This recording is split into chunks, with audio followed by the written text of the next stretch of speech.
तो चलिए आज बनाते हैं फिर से चॉकलेट केक। तो जी हाँ, आज मुझे फिर से चॉकलेट केक का ही ऑर्डर मिला है। बट आज का जो ऑर्डर है थोड़ा डिफरेंट है। बाकी जो ऑर्डर्स मैंने कंप्लीट किए हैं आपके साथ हमेशा शेयर किए हैं, मूस केक के, ट्रफल के भी अभी 2 मैंने ऑर्डर्स आपके साथ शेयर किए हैं। बट ये थोड़ा डिफरेंट था। तो यहाँ पर डिफरेंट क्या था, जैसे ही कस्टमर ने मुझे मॉर्निंग में कॉल की, क्योंकि ये मेरे कस्टमर सेकंड टाइम मेरे से ऑर्डर ले रहे हैं, केक ले रहे हैं, तो सेकंड टाइम इन्होंने ऑर्डर प्लेस किया है। तो जैसे ही मॉर्निंग में इनका कॉल आती है मुझे, तो उस कॉल आने से पहले ही इन्होंने मुझे अपना जो केक का डिज़ाइन है वो व्हाट्सअप कर दिया था। बट वो मैंने नहीं देखा था, मैंने सीधा कॉल ही अटेंड की।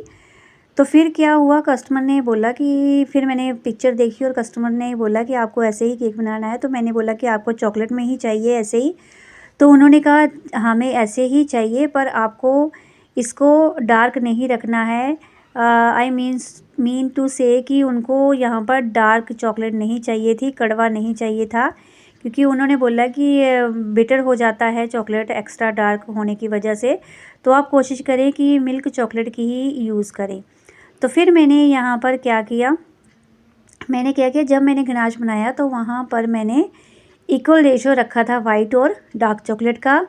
तो यहाँ पर मुझे यही दिमाग में चल रहा था कि कस्टमर को कम चॉकलेट चाहिए, तो उसी के अकॉर्डिंग मैं अपना सारा केक जो है कंप्लीट कर रही थी। तो हमेशा ही मेरे पास ऐसी कभी भी बाउंड्री नहीं थी, जितने भी मैंने ऑर्डर्स कंप्लीट किए हैं, कि हमको एक्स्ट्रा चॉकलेट ही नहीं चाहिए। क्योंकि जब भी मैंने कोई भी ऑर्डर आज तक बनाया है, चॉकलेट केक का, चॉकलेट ट्रफल का, चॉकलेट मूस का, तो उसमें मैं भर भर के चॉकलेट डालती हूँ ताकि कस्टमर को टेस्ट बहुत ही बढ़िया लगे। तो यहाँ पर आज मेरे को ऐसी बाउंड्री मिल गई थी, उन्होंने ऐसा मुझे बोल दिया था कि आपको कम चॉकलेट यूज़ करनी है। तो मुझे पर्सनली अच्छा नहीं लग रहा था कम चॉकलेट का यूज़ करके, बट फिर भी मैंने आज के केक को जैसा कस्टमर को चाहिए था वैसा उनको कंप्लीट करके दिया था। तो यहाँ पर फिर क्या था, मैंने जो लेयरिंग के लिए गनाश यूज़ किया है वो मैंने थोड़ा सा माइक्रोवेव कर लिया था। उसके बाद मैंने इसको यहाँ पर लेयर्स में यूज़ किया है। ऐसे मैंने आज तक कभी भी अपने चॉकलेट केक को नहीं बनाया है। मैं हमेशा ही क्रीम में चॉकलेट गनाश ऐड करके उसको साथ में बीट करके लेयरिंग में यूज़ करती हूँ, बट आज इस प्रोसेस का मैंने यूज़ किया। तो यहाँ पर आपको केक टिन बता दूँ, आज मैंने यहाँ पर जो केक बेक किया है वो मैंने 6 इंच के केक टिन में बेक किया है, और ये 2 पाउंड का हमारा केक था। तो आज मैंने इसको वनीला प्रीमिक्स से ही स्पॉन्ज को बनाया है। तो उसके लिए आपको क्या करना है, वनीला प्रीमिक्स में कोको पाउडर ऐड करके अपनी स्पॉन्ज को बनाना है। उसके अलावा आपको कुछ नहीं ऐड करना है। जो भी वाटर वगैरह ऑयल हम ऐड करते हैं वो तो करना ही है, सिर्फ कोको पाउडर आपको यहाँ पर यूज़ करके अपनी वनीला प्रीमिक्स से ही चॉकलेट स्पॉन्ज बना लेना है। और साथ में आपको एसेंस ज़रूर यूज़ करना है। मैंने यहाँ पर एसेंस का भी यूज़ किया है, जो चॉकलेट एसेंस होता है, तो उसकी कुछ ड्रॉप्स मैंने यहाँ पर ऐड की है। तो यहाँ पर अगर आप चाहें तो स्क्रैच से भी अपने स्पॉन्ज को बना सकते हैं। तो स्टार्टिंग में मैंने बहुत सारे केक स्क्रैच से ही बनाए हैं। चॉकलेट स्पॉन्ज स्क्रैच से बहुत अच्छे फ्लेवर आता है, बहुत अच्छी बनती है वो भी। अगर चाहेंगे आप तो मैं उसकी रेसिपी भी आपके साथ शेयर कर दूँगी। तो यहाँ पर उसके बाद क्या था, मुझे यहाँ पर आज थीम बनानी थी, केक पर कुछ क्रिएट करना था थीम। तो आज की जो थीम है मैं फ़र्स्ट टाइम ही बना रही हूँ और अच्छा लगा मुझे बहुत। अर्जेंट ऑर्डर था, कस्टमर ने मुझे मॉर्निंग में ही ऑर्डर दिया और इवनिंग तक उनको चाहिए था 5 बजे तक। तो यहाँ पर थोड़ा डर तो था मेरे मन में कि मैं कैसे कंप्लीट करूँगी, क्योंकि फॉन्डेंट के स्ट्रक्चर भी बनाने हैं, तो यहाँ पर केक को भी रेडी करना है, गनाश भी बनाना है। बट हो गया था सब कुछ अच्छे से। तो यहाँ पर उसके बाद मैंने पहले एक बैट बनाया है। तो यहाँ पर जो टूल्स भी मैं यूज़ कर रही हूँ वो आप सब ज़रूर बाय करें, अगर आपके पास भी ऐसे ऑर्डर आते हैं।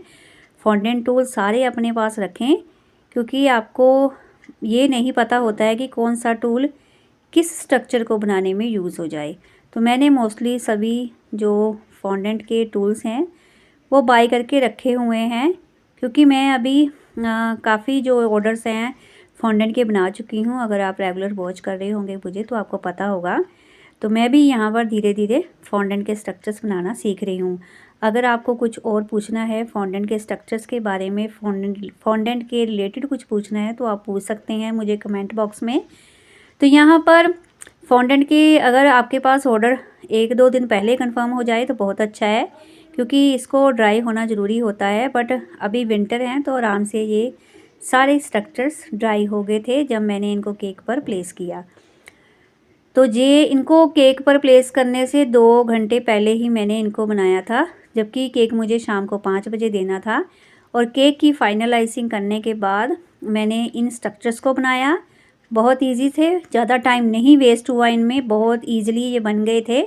तो यहाँ पर स्टेम्स बनानी थी, बैट बनाना था, तो वो मैंने यहाँ पर टूथपिक मैंने दिखा ही दी है आपको कि मैंने टूथपिक्स को कैसे लगाया है, कैसे मैंने सब कुछ बताया है। अगर फिर भी कुछ रह गया है तो आप पूछ सकते हैं मुझसे। तो यहाँ पर टॉप पर मुझे सेंटर में ग्रीन पार्ट शो करना था।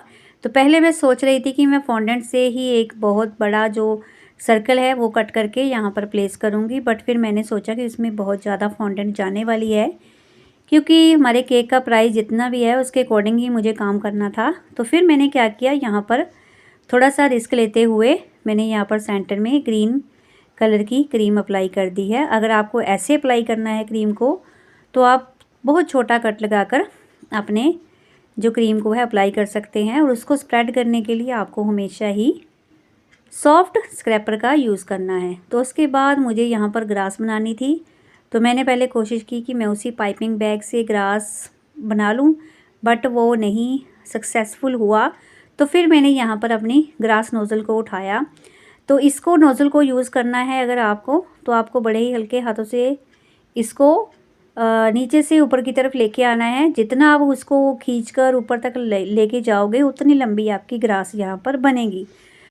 और ग्रास को बनाने के लिए आपको अपनी क्रीम को स्टिफ पीक्स आने तक उसको बीट करना है, तभी आपकी जो ग्रास है बहुत अच्छे से ड्रॉ हो पाएगी।